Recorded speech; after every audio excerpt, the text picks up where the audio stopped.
Hannibal YMCA staff, along with members of the Hannibal Chamber of Commerce, opened a new virtual reality lounge at a ceremony today.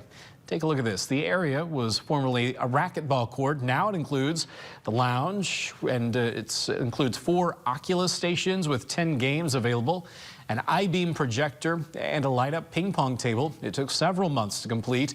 The money provided by the Y Men's Club, although the lounge is intended for middle to high school kids. All ages can take advantage of the technology. There's a lot of sitting around on their cell phones, so we figured let's create a lounge, an experience that utilizes the technology, keeps them moving. That's key. We want to make sure that they're moving and use the games and the technology and have a good workout and a good sweat. And the VR space will also be utilized during the YMCA Day Camp in the summer. President